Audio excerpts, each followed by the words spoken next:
Ok, mais uma vez aqui no Uvas e Personalidades com Cirlei Mendes. Cirlei, obrigado por teres vindo ao meu programa.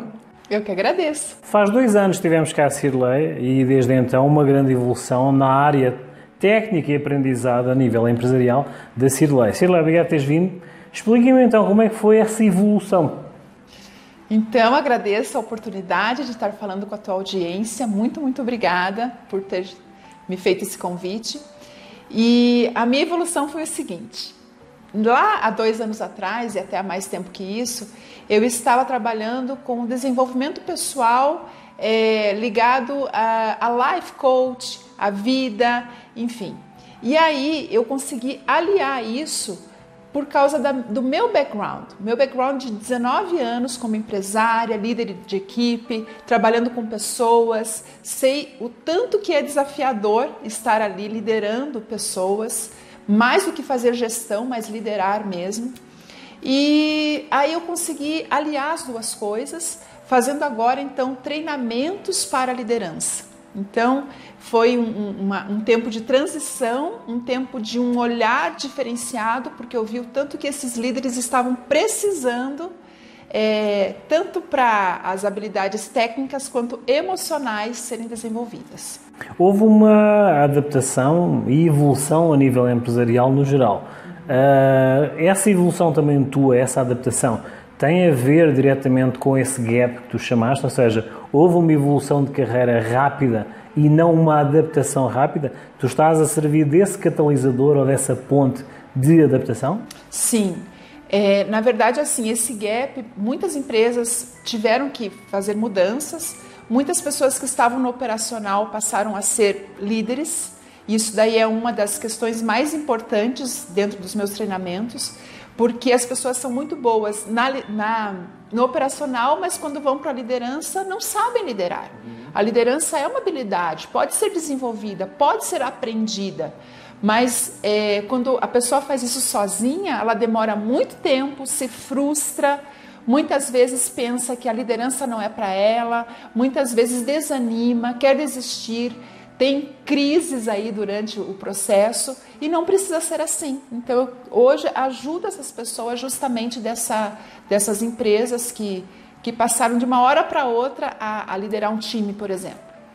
Vamos falar agora de um termo que eu ouvi há pouco tempo, esse marketing humanizado. Podes considerar que estejas a fazer um marketing humanizado de quem passou do operacional para o tático?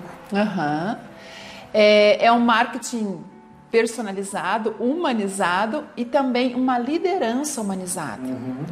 Porque há uma diferença entre você fazer gestão de pessoas e liderar.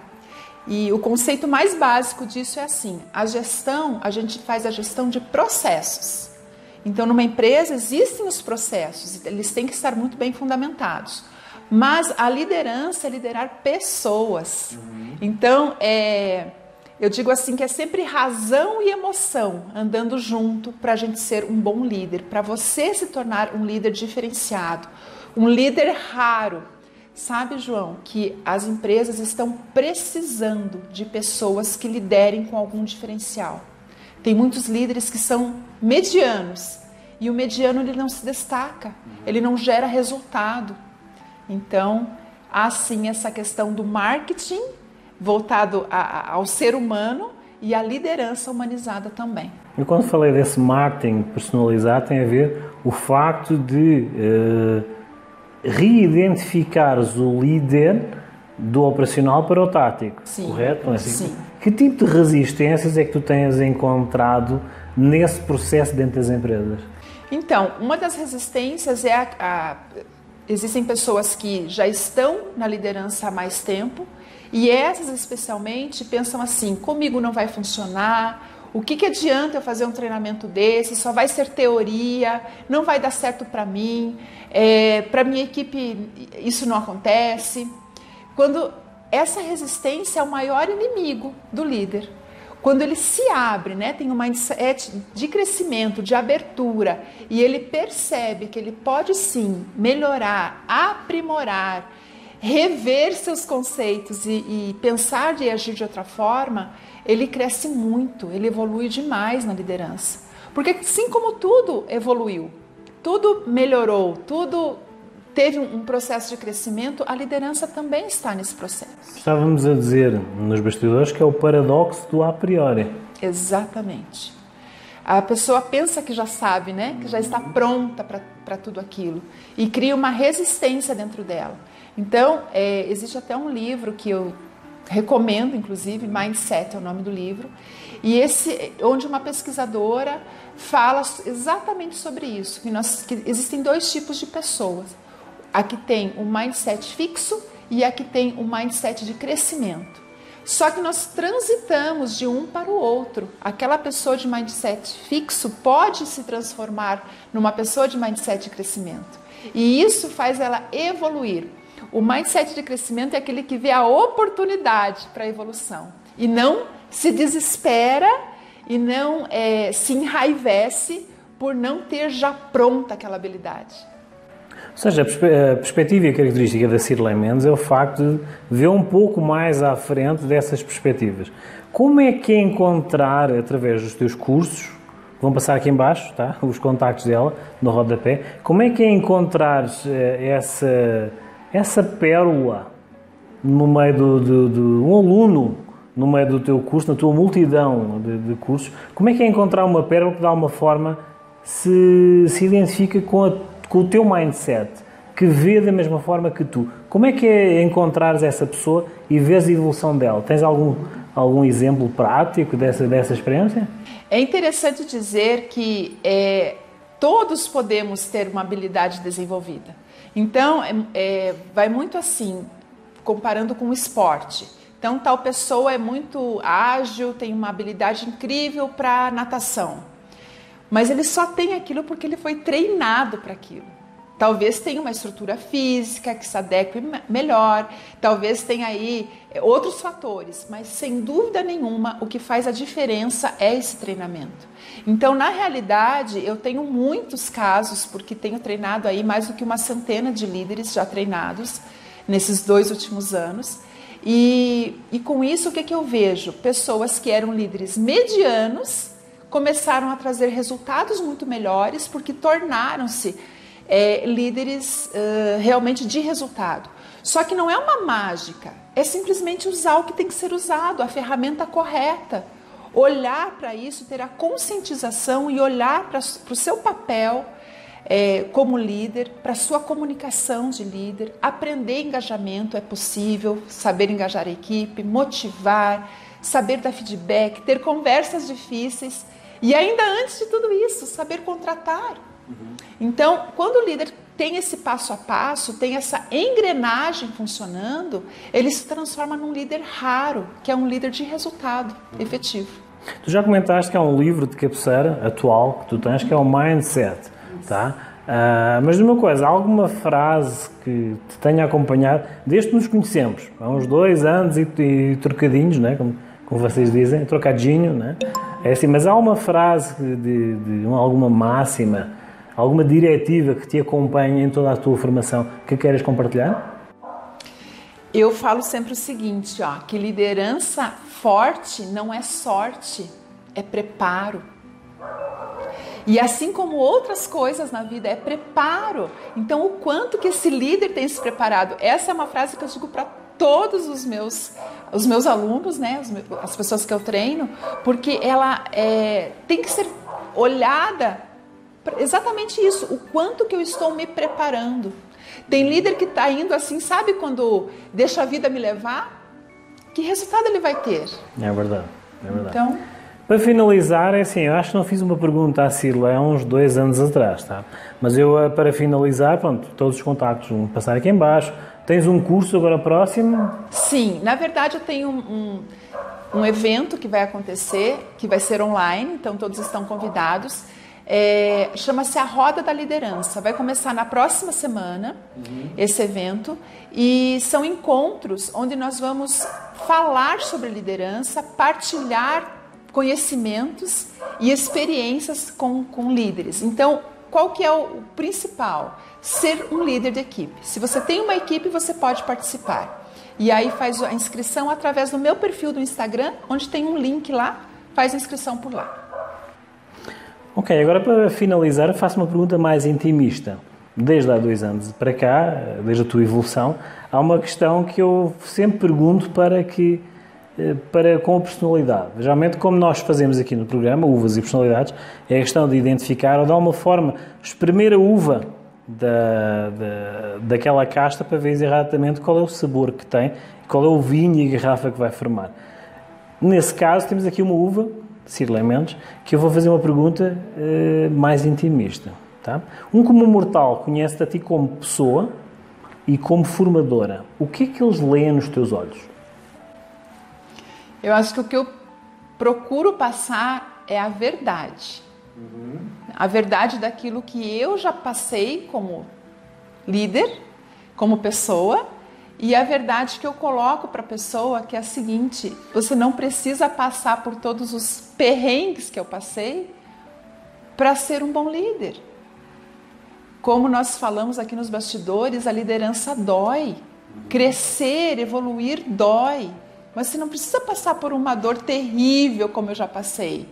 Esse caminho pode ser abreviado, a dor pode ser sanada com o remedinho certo, com o curativo certo. É isso, a verdade. É verdade.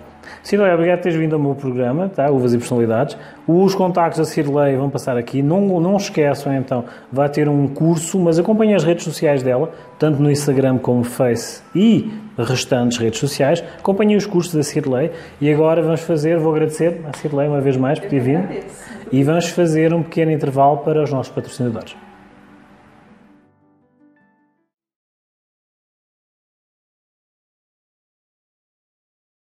Hi, my name is João Carlos Farraba and I'm inviting you to see the new project of Maori Incorporated Construction, a new oasis.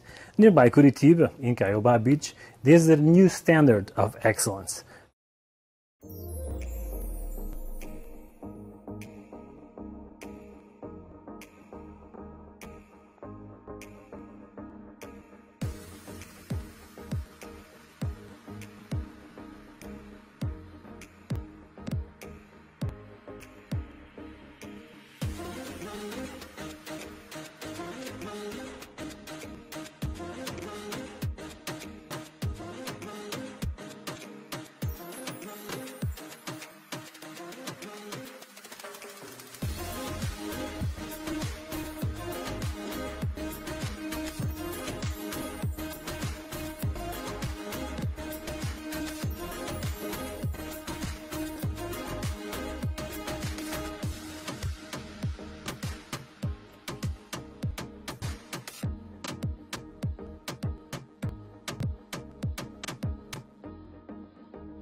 A Associação Comercial de Guaratuba busca o melhor para a coletividade em prol do benefício das empresas e do desenvolvimento econômico. Almeja pelo desenvolvimento sustentável de Guaratuba e que possa ser usufruído pelos empresários, colaboradores e a sociedade em geral. Venha fazer parte da ASIG. Fone 41 98501 1741.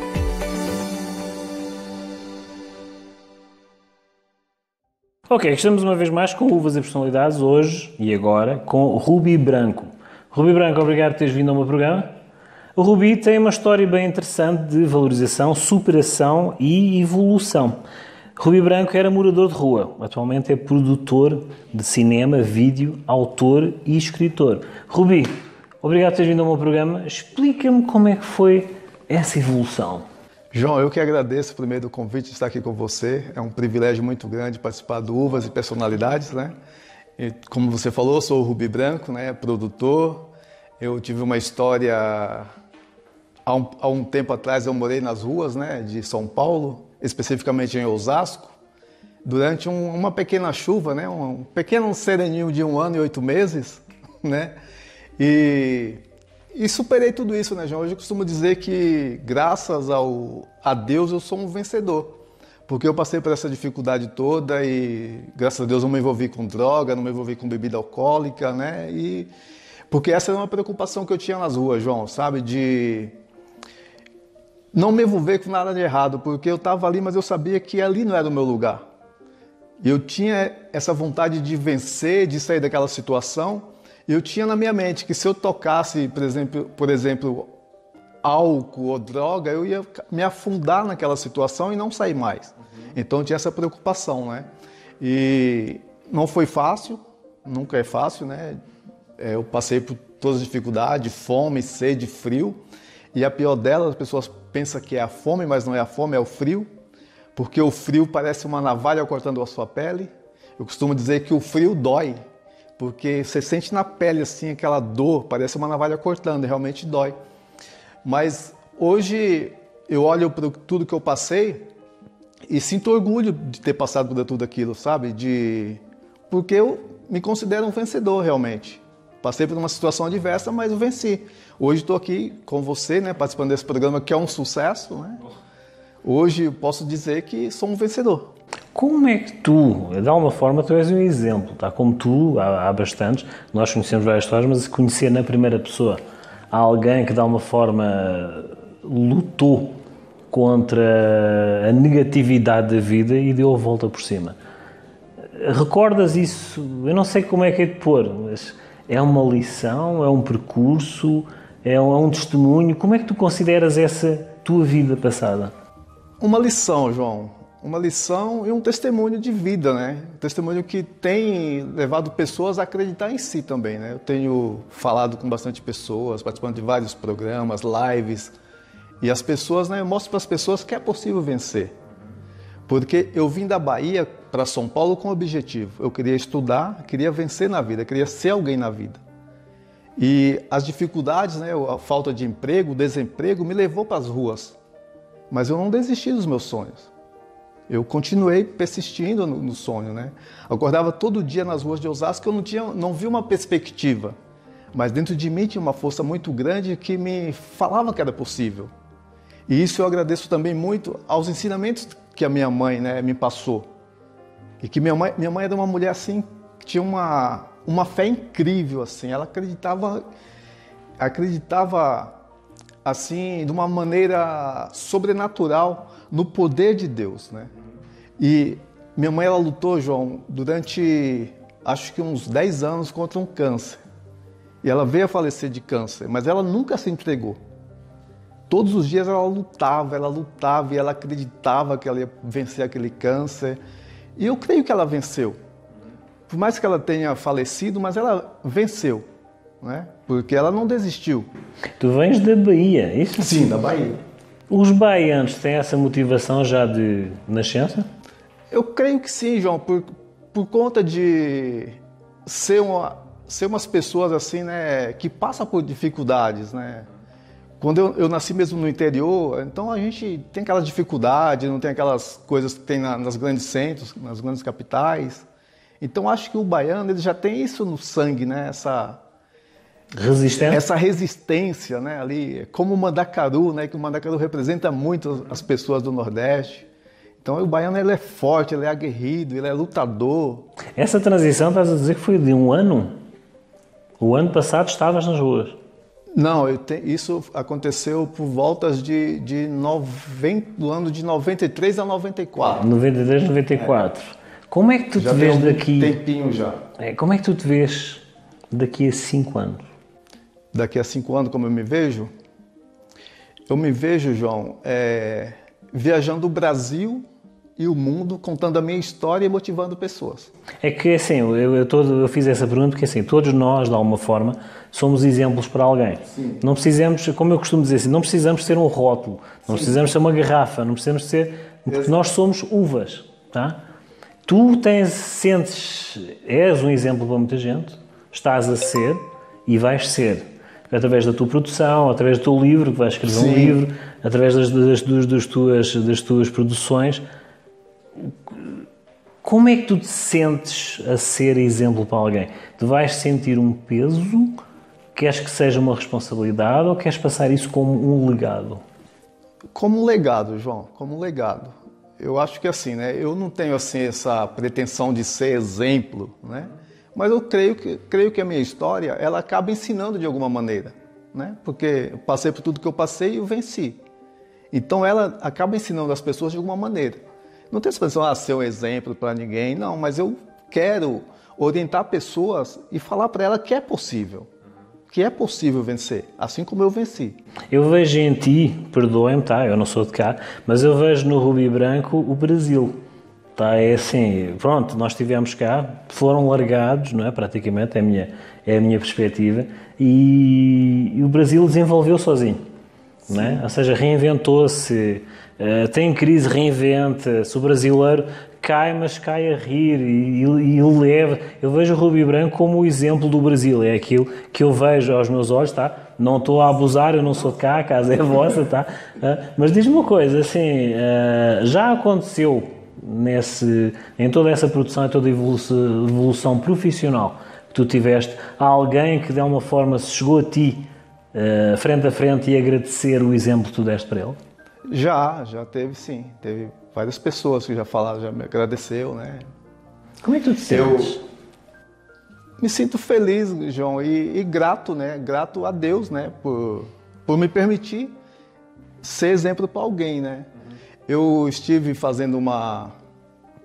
em janeiro eu estive na Bahia, e ali eu tive a oportunidade de poder contar meu testemunho, falar a minha história de vida em uma igreja. E no final, depois que eu terminei, uma senhora veio e falou assim, eu já desisti várias vezes já desisti de sonhos, de projetos, já desisti da minha própria vida, mas hoje, ouvindo você, me motivou, e eu não vou mais desistir. Então eu me sinto feliz por isso, né? Sei que eu não sou assim, eu sou apenas um pequeno grãozinho de areia nesse universo tão grande, né? Mas poder, de alguma forma, incentivar alguém a continuar, a não desistir, é motivo de felicidade, né? Eu não vou tocar no profissional, eu vou mais para o intimista, que é espremer a uva, tá? A tua vida é um livro. Que título tem? Cobertor de Estrelas. Cobertor de Estrelas. É. Que é o título do meu livro. Já Fazendo mexer aqui já, né, João? Ou seja, eu não sabia, tá? Eu não sabia. Mas por que cobertor de estrelas, João? Porque muitas vezes na rua eu só tinha o céu como teto, né?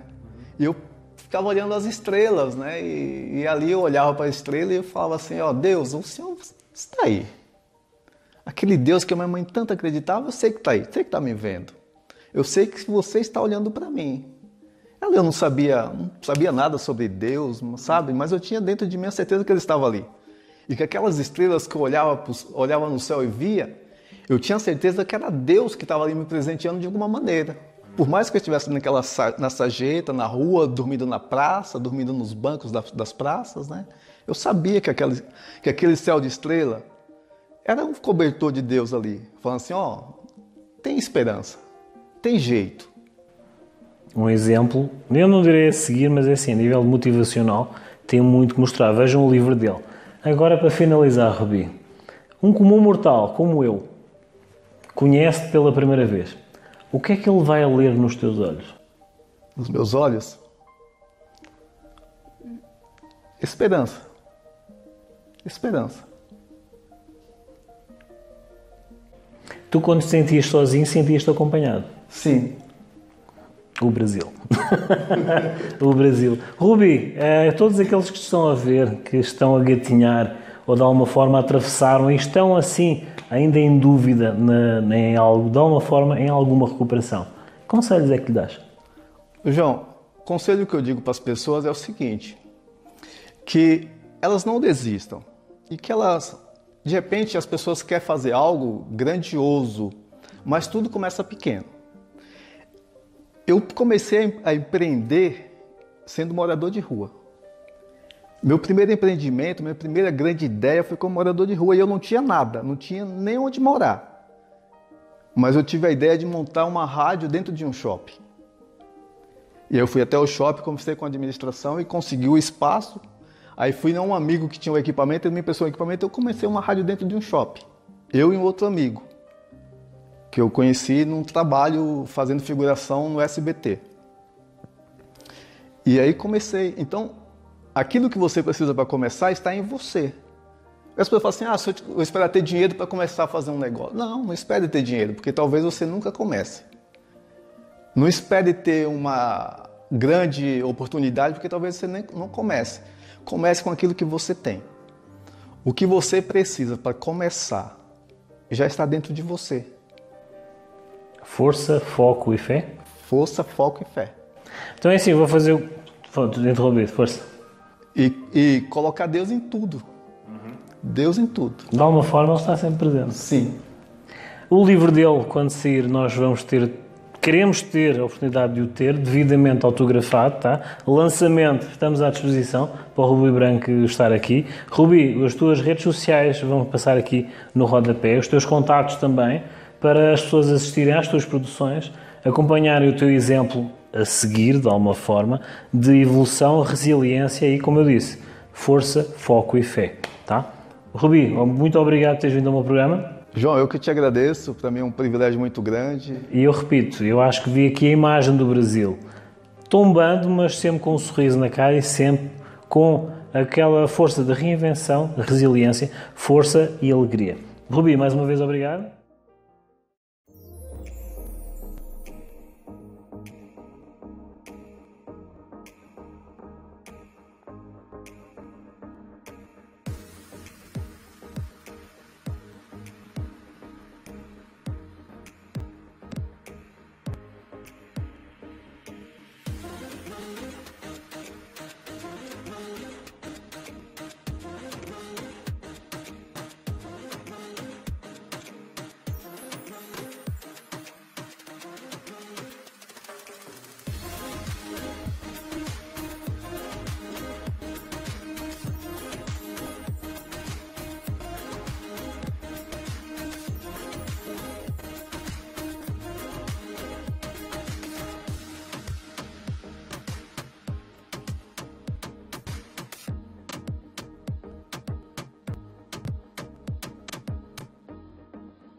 Então hoje iremos falar de Paul Newman. Uma vez mais vamos puxar Hollywood e atores contemporâneos. Paul Newman, artista de cinema, onde dois dos filmes de destaque da sua carreira cinematográfica foi The Sting, O Golpe, ou Butch Cassidy e Sundance, mais um western. Paul Newman, com todas as suas peripécias de Hollywood, quando jovem, como era característico da época, de alguma forma, no final de vida, ou mais para quando se tornou mais maduro, criou uma fundação, a Newman's Own. Essa fundação tinha uma escala de 150 produtos, onde um dos produtos era o vinho, tinha um rótulo próprio. A Newman's Own era uma fundação onde, de alguma forma, sempre contribuiu para as instituições de caridade. Mas lá está, em 26 anos contribuiu para as instituições de caridade dentro e fora dos Estados Unidos, com um valor entre 250 milhões de dólares. De alguma forma, remissão de pecados nunca se sabe, mas de alguma forma o facto de contribuir e distribuir riqueza tornou, mais de uma forma, um ícone do cinema americano. Estas e outras histórias no meu YouTube, João Carlos Farrapa, do Uvas e Personalidades, com mais histórias, mais situações caricatas ou, de alguma forma, que sejam contemporâneas e que sejam adequadas às mentalidades e umas realidades que, de alguma forma, têm que ser relembradas. Não percam, então, mais um episódio e sigam no meu YouTube, João Carlos Farrapa, do Uvas e Personalidades. Até um próximo episódio.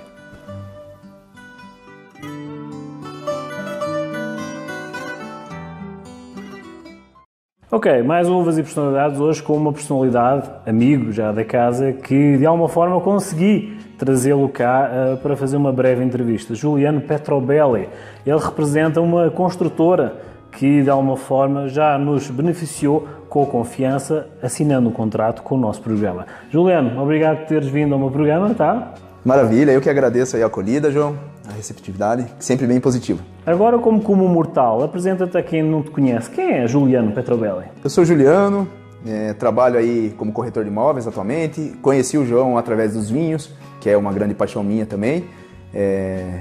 Já pude estar aqui presente na adega, ainda não tomamos vinho, mas acredito que terão bastante possibilidades para isso, né? Hoje eu sou corretor de imóveis, trabalho numa construtora, a Maori, e estou aqui com o João para apresentar aí um empreendimento nosso, me apresentar também. Na verdade, uma atualização aí do que eu estou fazendo agora. Então, basicamente, seria essa a visita aí, né? Como é que foi o clique para entrar no mundo do imobiliário? Foi uma situação que trazias de bagagem, de currículo? Foi um mundo novo? Explica-me o processo. O mercado imobiliário ele é bem dinâmico, assim, sabe? É algo que sempre me chamou a atenção. Eu adentrei em 2014, mas foi uma experiência não muito interessante, porque a gente entra querendo ganhar dinheiro, né? Então, até algumas imobiliárias têm essa ciência e já vão com esse discurso para o corretor de imóveis, que ele vai entrar, vai fazer uma venda extraordinária, vai vender uma cobertura de 2, 3 milhões, isso já no primeiro mês, na primeira semana, mas não é assim, né? O mercado imobiliário ele é bem diferente porque o imóvel não é commodity, né? Você precisa de tempo e maturação, até a decisão de compra do cliente é mais demorada. Então eu costumo brincar que pode descer o papo ali, fazer uma extrema unção que se o cliente não tiver no momento de compra, ele não vai comprar. Então eu adentrei em 2014, por motivos particulares optei por não continuar, daí abri uma empresa, sempre no ramo comercial, na área comercial com vendas, né? Então eu sempre gostei dessa área, né? A parte imobiliária foi meramente por dinheiro. A gente faz as contas e fala, pô, é possível você ganhar muita grana. Mas não é assim. A minha primeira venda, para você ter uma ideia, eu demorei 7 meses para fazer. Então eu demorei 7 meses para fazer a primeira venda e a primeira venda foi um apartamento de 180 mil, que me rendeu uma comissão de R$2.000. E se você for dividir R$2.000 por 7 meses, né, não é nada. Então, é complicado, mas é bem remunerado você sabendo trabalhar. Então, eu adentrei nesse mercado agora, mais fortemente em 2018, né, que eu encerrei uma empresa e tive a oportunidade de trabalhar como corretor de imóveis. E como eu gosto da área comercial, como eu gosto de me relacionar, conversar com o cliente, eu achei interessante entrar como corretor de imóveis. Então, o clique, assim, né, na verdade, a motivação era dinheiro. Mas depois de eu adentrar nesse mercado e conhecer o cliente e conhecer cada história que um imóvel tem, e tem muita história cada imóvel tem uma particularidade, tem uma lembrança, tem uma informação diferente. Então quando eu comecei a entender isso e ficar mais próximo do cliente, realmente fazer uma amizade, conversar, entender o motivo que ele está procurando uma casa ou vendendo, né? Eu comecei a me apaixonar mais por esse mercado, que não é simplesmente uma venda, tem muita emoção, é uma carga diferente, assim. E tem muita documentação também, né, que você está lidando ali, tem muita informação que é preciso checar para passar uma credibilidade para o cliente também e para você não se meter em fria, né, que infelizmente a gente sabe que tem, mas é um mercado bem interessante e me motivou isso. A princípio era grana, mas depois de conversar e entender, você acaba se apaixonando pela profissão, assim, de atendimento ao cliente, visita em casas, explicar ali uma matrícula, né, lidar com algumas situações assim. Exatamente, o processo, exatamente isso, o processo. Diz-me, como é que foi o termo, vou utilizá-lo, sobreviver neste período atípico numa construtora como a Maori? Como é que foi a parte motivacional da Maori para com os funcionários, para contigo principalmente? Qual foi o principal força motriz de motivação da Maori para contigo como representante da Maori neste período atípico? O que é que te motivou a esta questão de sobrevivência e reinvenção? Assim, eu sempre atuei como corretor de imóveis, né, nesse período e em paralelo vinha conversando com o diretor da Maori, né? E em conversas sobre projeto e tudo mais, eu vi que existia assim uma afinidade, né? E achei interessante e resolvi aceitar o convite deles para adentrar junto ao departamento de vendas dele lá, né? Hoje eu atuo como gerente comercial na Maori. Então, as ideias deles e os ideais são muito interessantes. Ele propõe para o litoral do Paraná algo novo, realmente, sabe? Algo novo e entrega, assim, um alto padrão de verdade. E o que mais me chamou a atenção na Maori foi a questão de ser justo com o cliente. Que existem muitas construções que na propaganda falam de uma entrega, mas na hora se vê que não é bem aquilo, né? E até o mercado brasileiro ainda está conhecendo muitas coisas, né? Que nem você fala alto padrão, tá? Mas o que é alto padrão, né? Pô, alto padrão não é você entregar um imóvel com preparação para ar-condicionado, ou você entregar um imóvel com um porcelanato X, sabe? O alto padrão engloba muitas outras coisas, né? Como metal nobre, né? O porcelanato nobre, o mármore de uma marca específica, né? E sem contar que tem o mercado de luxo também, né? Que daí já não é nem marca, eu falo, daí o porcelanato já é de grife, né? Então tem muita confusão ainda aqui no Brasil sobre isso, né? Ou seja, essa motivação que a empresa passa exatamente fazer essa diferença. Exatamente, ela ser justa com o cliente, ela falar assim, olha, eu vou te oferecer o alto padrão e realmente vai entregar alto padrão, sabe?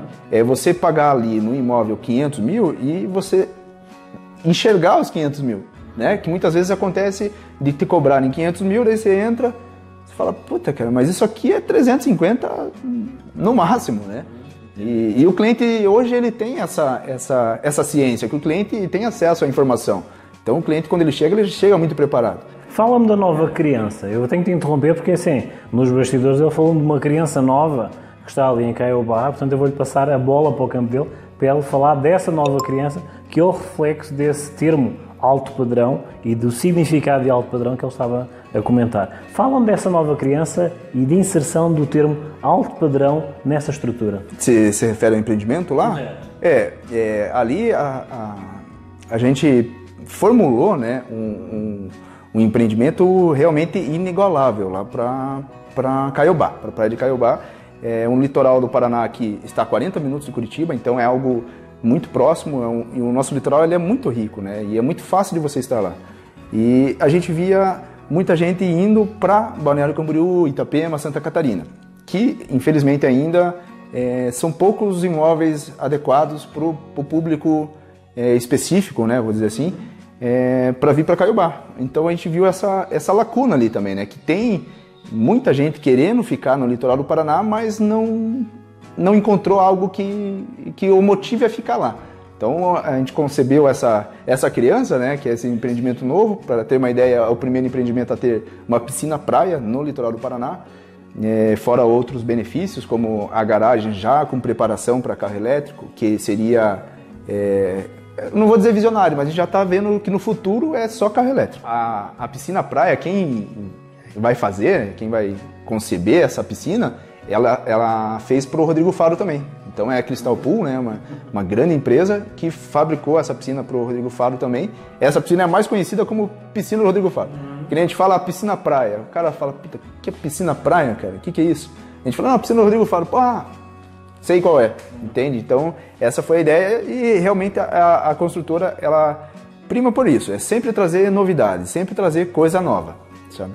E respeitar o cliente, que é o consumidor final aí, merece esse carinho e essa atenção, né? Mais intimista, Rodrigo, agora eu estou a falar do Rodrigo, estou a lembrar do Rodrigo. Juliano, explica-me uma coisa, a nível um pouco mais intimista, que conselho é que tu, já com uns anos nesse mercado imobiliário, tens a passar para aqueles jovens, aspas, que estão a entrar nesse mercado e já encontram dificuldades? Tens algum conselho particular a passar para eles? Puxa, olha, o que eu vejo assim, o imóvel é algo duradouro. Pode vir crise, pode vir baixas, pode vir guerra, essas coisas todas, mas o imóvel ainda sempre se permanecerá. É difícil você comprar um imóvel e esse imóvel sofrer desvalorização. Isso não vai acontecer. Ele pode demorar para ter uma valorização, mas ele vai valorizar. Então, eu indicaria isso aí, invista em imóveis, e invista em imóvel na planta, né? Que o imóvel na planta você consegue pagar um preço mais baixo, né? Geralmente é 40% mais baixo do valor do mercado, um imóvel na planta. Então você consegue se planejar nessa compra, e comprando um imóvel na planta, você, nas chaves, vai ter uma grande valorização do mesmo, né? Então eu indicaria isso, invista em imóvel na planta. Diz-me uma coisa, para finalizar, Juliano, vamos ter outras oportunidades de falar com o Juliano, principalmente lá no escritório dele, do Batel, tá? Onde, de alguma forma, vamos ver exatamente este guerreiro maori a fazer o estrago e esta estrutura por trás do Juliano. Juliano, agora para finalizar, eu quero fazer uma pergunta mais intimista, tá? Para aqueles que te estão a ver, tanto a nível pessoal, o particular, mas também como, podemos dizer, um homem de negócios, um empresário, um representante de uma construtora. O primeiro comum mortal que conhece o Juliano Petrobelli e te vê e tem um contato contigo pela primeira vez, o que é que ele vai ler nos teus olhos? Puxa, boa pergunta, hein? Boa pergunta, com certeza. Eu acredito que ele vai ver ali uma pessoa dinâmica, proativa, né? E assim, sincera.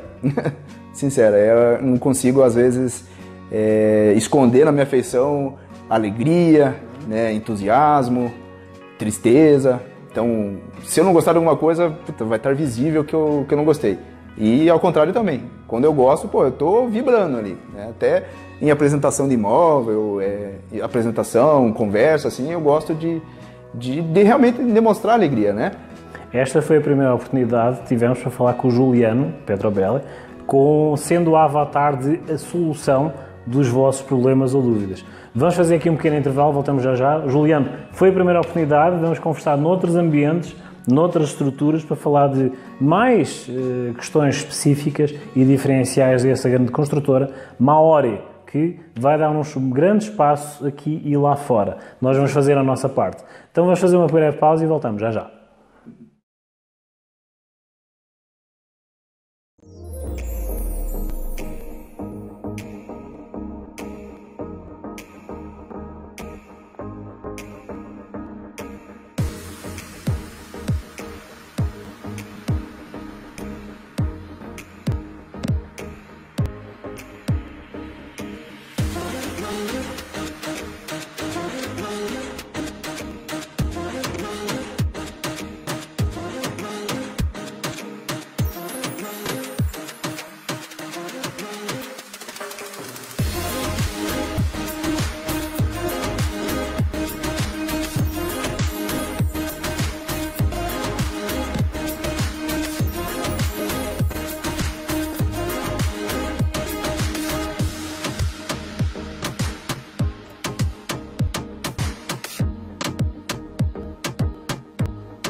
Fala galera, aqui é o Juliano, gerente de vendas da Maori. Estou aqui para dar um recado para vocês.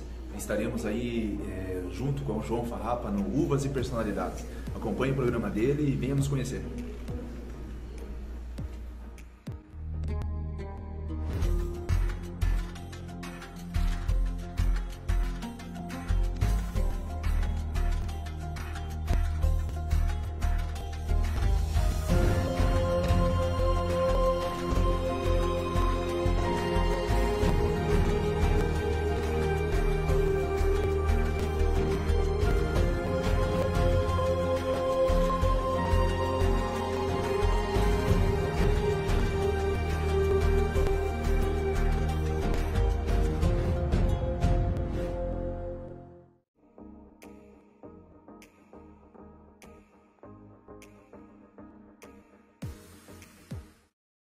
Você fala de cozinha portuguesa, ele combina o prato português com o vinho português, né, João? Bacalhau.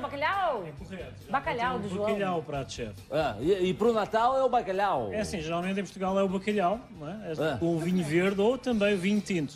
Há essa questão de tabu com o branco, com o peixe, ou o tinto, mas o tinto também serve. Qual a rede social para quem quiser acompanhar você?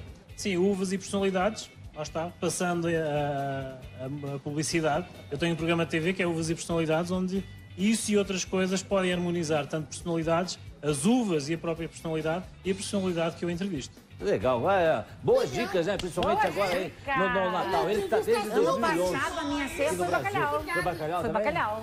Ele entrevista as uvas e as personalidades, as personalidades e as uvas.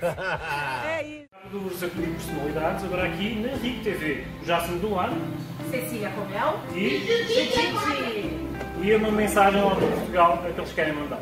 É isso aí, olha, quero desejar aos nossos irmãos portugueses aí um final de ano espetacular, um Feliz Natal, né, e que 2022 venha regado a muito peixe, a muito vinho e a muita alegria. É isso mesmo. Eu estive em Portugal em 2019, conheci esse país maravilhoso de norte a sul, fui lá nas praias, fiquei encantada, apaixonada por esse espírito do português que é maravilhoso. Feliz Natal, meus irmãos lusitanos, que Deus abençoe vocês, não esqueçam, o Brasil é um país de coração e irmão de Portugal, sempre. Isso, falamos a mesma língua? Amém. Mais ou menos. Nos une. Nos une, sem dúvida.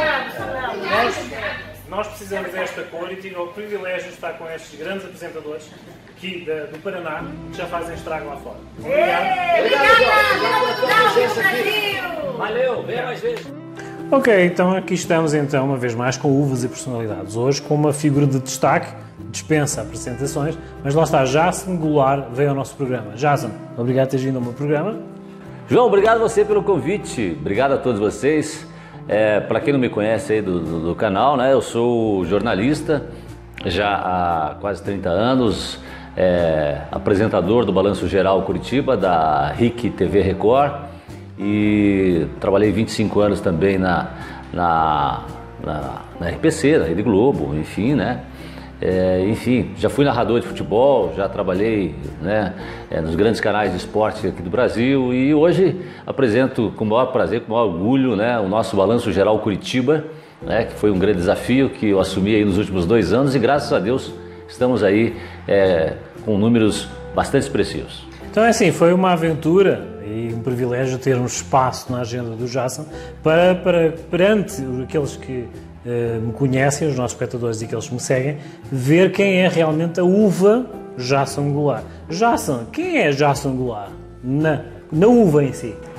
Pois é, bom, profissionalmente eu já falei, né? Agora, pessoalmente, eu sou um cara de Curitiba, nascido no bairro Boqueirão, que é um bairro um pouco mais distante do centro da cidade. Alguns chamam de periferia, eu costumo dizer que Boqueirão é o meu país. Porque é grande, enfim, foi uma brincadeira que surgiu aí anos atrás. Enfim, e lá a gente mantém as nossas origens e gosto de estar junto das pessoas, gosto de conversar com as pessoas, gosto principalmente de ouvir as pessoas e gosto de usar a nossa ferramenta que nós temos na mão hoje, que é a televisão, em benefício das pessoas. Sendo comunicador, isso já te acompanha desde a infância, minha pergunta baseia-se na seguinte questão: em que altura da tua evolução surgiu o clique de seres comunicador? Bom, sou de família cristã, evangélica, e desde garoto eu participava dos grupos de teatro, de apresentação de Natal, de Páscoa, enfim, e sempre gostei de me apresentar, gostei de encenar. Depois, quando adolescente, participei de grupos de teatro, mas desde garoto sempre gostei de brincar de telejornal, essas coisas. Então isso fez parte da minha infância, inclusive com alguns colegas, alguns deles até se tornaram comunicadores também, né? Alguns que eu digo 2, né? Mas enfim, da nossa turma 3, enfim. E então essa é uma coisa assim que veio meio de dentro, né? Veio meio da família também. A família, todos gostam de cantar, gostam de se apresentar, né? Meu avô era compositor, né? Tocava viola, dançava catira. Do outro lado tinha o meu outro avô que também tocava violão. Então dos 2 lados da minha família todo mundo tocava violão, cantava, era meio que artista, tinha essa veia e tal.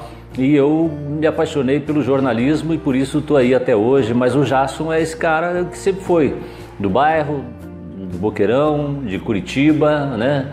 E nós continuamos aí, sempre usando essa ferramenta que a gente tem na mão aí, que é a comunicação, em benefício das pessoas. Isso que eu costumo dizer que é o que mais me deixa feliz. Tem sido um desafio, de alguma forma, tu como comunicador, ser um catalisador do otimismo. De alguma forma, nós comunicadores temos que puxar, por mais que seja pesado o ambiente, alguma alegria ou alguma motivação, que haja uma contraposição ao ambiente. Como é que tem sido durante este período da pandemia, que já está a passar, graças a Deus, seres e teres essa responsabilidade de ser o catalisador para passares esse otimismo na televisão? Como é que tem sido essa motivação?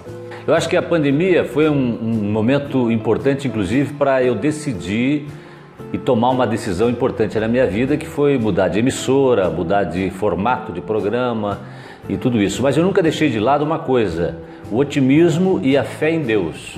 E isso eu sempre tentei passar nas minhas mensagens e na minha maneira de comunicar, né? Sempre acreditando muito. Embora eu tenha perdido a minha mãe para a Covid-19, eu entendo as circunstâncias que foram e acho que foi um desígnio de Deus, como cristão que sou, né? Talvez isso tenha acontecido até como forma de evitar sofrimentos maiores pelo avançado 78 anos que ela tinha, né? Os avançados 78 anos que ela tinha, talvez por isso. Mas eu nunca deixei de ser otimista, sempre acreditei muito, sempre tentei passar isso para a minha família e também passar isso para as pessoas que venceríamos. Estamos aí em 2022, graças a Deus, vivos. Passei pela última fase da Covid, as duas piores, graças a Deus, não tive nenhum problema, eu e minha família. Aí veio a Ômicron, tive lá uma dor de garganta, uma coisa leve, mas já estava vacinado, então aí as coisas foram mais tranquilas. E daqui para frente, por isso que nós estamos aqui conversando distante, né, com essa distância e tal, sem máscara, e eu tenho certeza que daqui para frente a gente vai voltar a fazer o normal. Uma coisa só me deixa um pouco preocupado, sabe, João? Que a gente falava que essa pandemia, talvez ela tivesse vindo para fazer com que as pessoas freassem um pouco, parassem um pouco, botassem a mão na consciência, pensassem um pouco mais no próximo, no ser humano. E infelizmente parece que não aconteceu isso. Não sei se pelo jornalismo que eu acompanho, que é o jornalismo na maior parte policial, mas parece que as pessoas saíram dessa pandemia mais nervosas, mais irritadas, mais não sei o quê. Mas enfim, a gente tem visto que parece que aquilo que nós imaginávamos não era. O mundo continua a ser o que ele é. A tua posição como comunicador e com esse espírito de iniciativa para essa área positiva e esse otimismo, de alguma forma tu tens essa responsabilidade. Sentes essa parte de responsabilidade, chamemos de peso de figura pública para passar essa mensagem mais positiva. Sentes isso como uma responsabilidade ou como um legado? Eu sinto como uma missão. Eu já tive a oportunidade de deixar, por exemplo, o microfone, fazer outras coisas, e eu sempre achei, e na minha conversa com Deus, eu sempre entendi que eu devo continuar fazendo o que eu faço. Então eu acho que é uma missão, tentar levar sempre uma mensagem de conforto, de otimismo principalmente, de fé, né? E de esperança, de coisas boas, né? Eu acho que essa é a missão.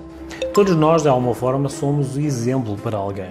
Tu estás na área de comunicação já há uns anos e quando surge, de alguma forma, que possivelmente já surgiu, alguém que está a caminhar e a gatinhar na tua área, como comunicador, na área televisiva, te apanha como um exemplo e se aproxima de ti.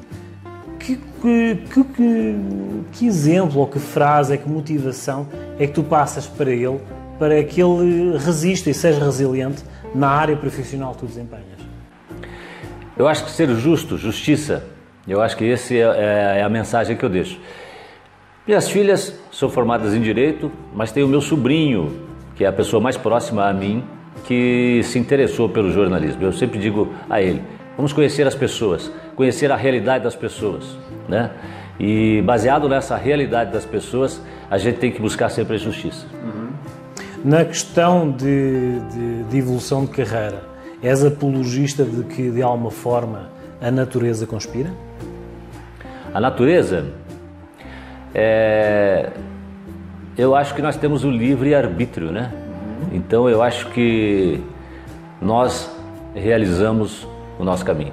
Há situações que, mesmo agora nos bastidores, estamos a conversar, de alguma forma a tua presença, o teu currículo, o teu trabalho, puxa de alguma forma, indiretamente e paralelamente, projetos que de alguma forma tu tens pessoais e muitas vezes te propõem. Tu tens noção que a tua imagem passa essa credibilidade, sentes esse peso de responsabilidade? Eu procuro ser natural, né? Tanto aqui conversando com você, quanto o cara que apresenta o balanço geral. Eu sou o que eu sou um ser humano, mas dentro do possível eu tento transmitir sempre coisas boas, né? E passar os bons exemplos, não tenha dúvida disso. Mais para o final, eu costumo fazer uma pergunta mais intimista. Tá? Já tivemos a falar também, bastidores, a questão do assédio. Não podemos considerar assédio que as pessoas respeitam o artista, não direi artista, mas o comunicador, a responsabilidade que ele tem em passar uma informação concisa, direta e verídica. Mas também tem a questão da pessoa pública. Tens essa responsabilidade. Um comum mortal, quando se aproxima de ti, o que é que ele vai ler nos teus olhos? Realidade. Eu acho que, não sei, é difícil quando a gente fala da gente mesmo, né? Mas eu procuro ser o que eu sou. Seja em casa, seja no trabalho, seja na rua, seja aqui com você. Eu acho que a gente tem que ser sincero e verdadeiro. Sinceridade e verdade é o que nós vemos no olhar de Jason Goulart. Agora, para finalizar com um brinde, diz-me uma coisa, Jason. Qual é aquele livro ou aquela frase que te acompanha diariamente que de alguma forma sirva de motivação diária? Eu acho que a gente tem trabalhado bastante e tem tido um peso grande com essa questão aí da Covid e tal, tudo mais, né? E a gente precisa às vezes aliviar. E tem uma frase que eu li até numa peça de teatro que eu apresentei que eu levo comigo, né? Que é do Charles Chaplin. Eu não me lembro bem o final da frase, mas é assim: não sois máquinas, homens é que sois. Com o desejo da humanidade, alguma coisa e tal. Então, essa parte eu acho que é a parte principal. Não sois máquinas, homens é que sois. Então, que a gente nunca esqueça que nós somos humanos, né? E como humanos devemos tratar o próximo. E assim foi Jason Goulart. As redes sociais dele vão passar aqui no rodapé. Um como mortal, uma uva. Eu geralmente, eu costumo identificar uma uva, uma casta, ou uma determinada personagem. Eu acho que vou identificar o Jason como uma Alicante Boucher. A Alicante Boucher é uma uva, lá está, foi abduzida pelos portugueses, lá está, foi negada ou renegada pelos franceses, em que seria usada como corte. Uma uva de corte geralmente é para dar uma compensação a um vinho, ou adocicá-lo mais, ou amansá-lo mais, dar-lhe uma personalidade própria. E no meu caso, o que é? Para amansar ou é para deixar mais nervoso? Não, é assim, pela realidade toda que ele enfrenta diariamente do programa, eu acho que o facto de ele ser puxado à terra como um comum mortal, comunicativo e verdadeiro, vamos puxar um vinho alentejano. É frutado, tem uma personalidade própria, mas é o sal da terra, como todos nós esperamos ser. Foi a Alicante Boucher que eu identifiquei com o Jason Goulart. Jason, obrigado por teres vindo ao meu programa. Tá? Um brinde final. Um brinde. Obrigado por teres vindo. Muitos projetos, muitas concretizações e mesmo em tempo de férias foi um privilégio ter arranjado um tempinho na agenda do Jason Goulart para vir ao Uvas e Personalidades. Lá está, acompanha nos nossos programas, aproveito para divulgar também aqui em baixo o nosso YouTube, do Uvas e Personalidades, e isso assim sendo, até um próximo programa. Tchau, tchau.